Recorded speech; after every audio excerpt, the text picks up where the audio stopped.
The Field Hospital near Normandy, 1944.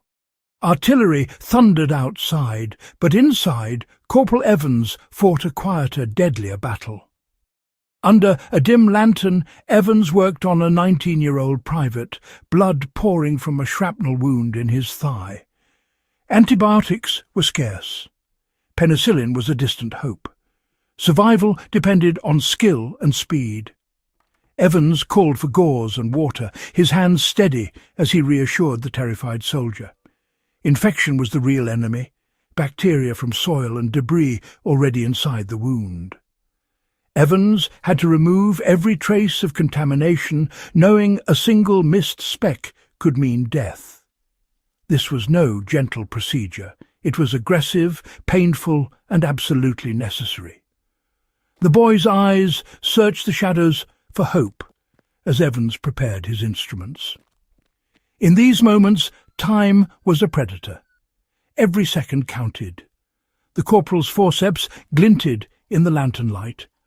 The race against the unseen enemy had begun. The outcome would depend on Evans's hands and the brutal art of wound care.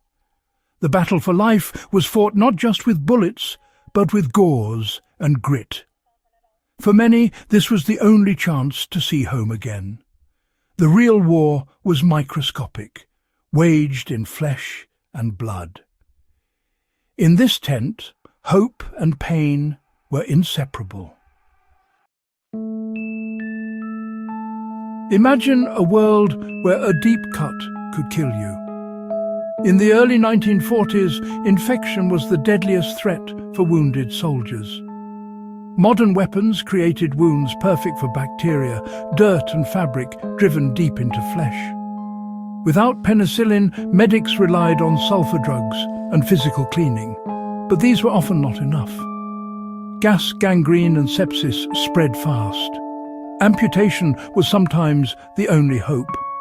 Wound care became the frontline defense, meticulous, hands-on and relentless. Medics fought a war against invisible enemies with only basic tools and determination.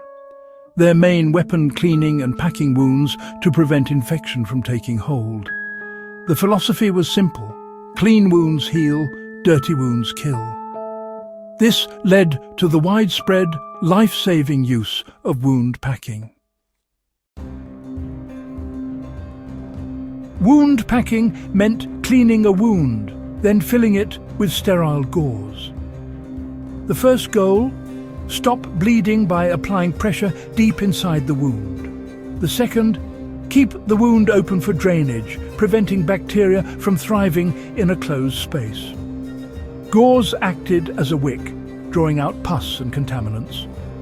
The wound healed slowly from the inside out, leaving scars but saving lives.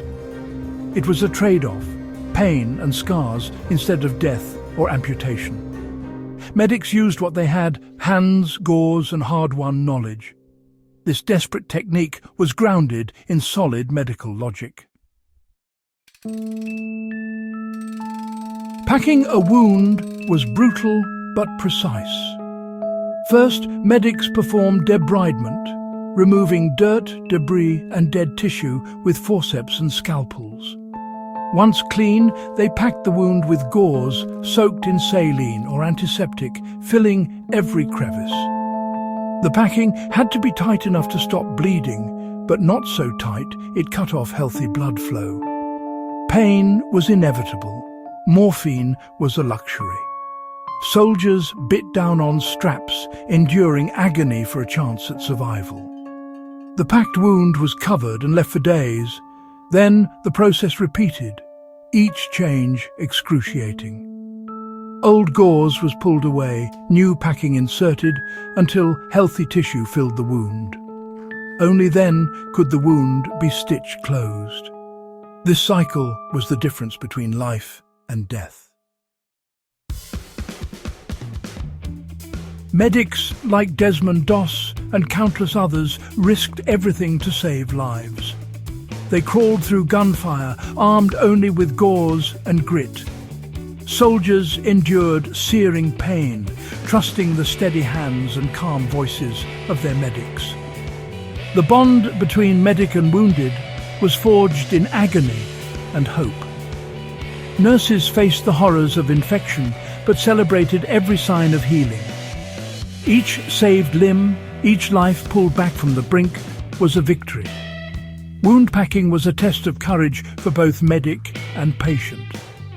In a world of chaos, it was an act of defiance against death.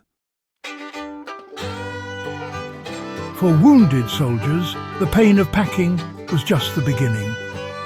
Evacuation to field hospitals brought more waiting, more fear of infection. The dreaded dressing change came every few days, painful but crucial. Healthy pink tissue meant hope. Infection meant more pain, or even amputation. Recovery was a roller coaster, physical agony, emotional highs and lows. Scars, both visible and invisible, lasted a lifetime.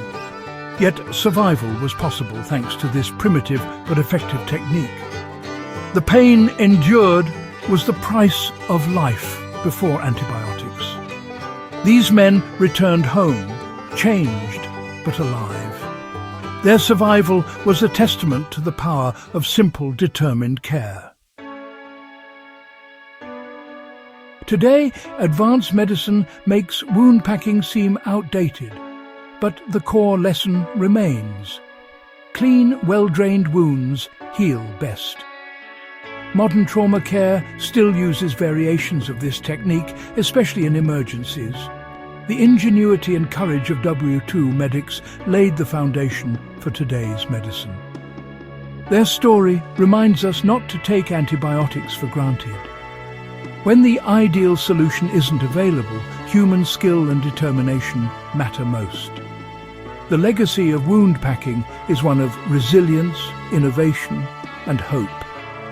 We owe it to those medics and their patients to remember.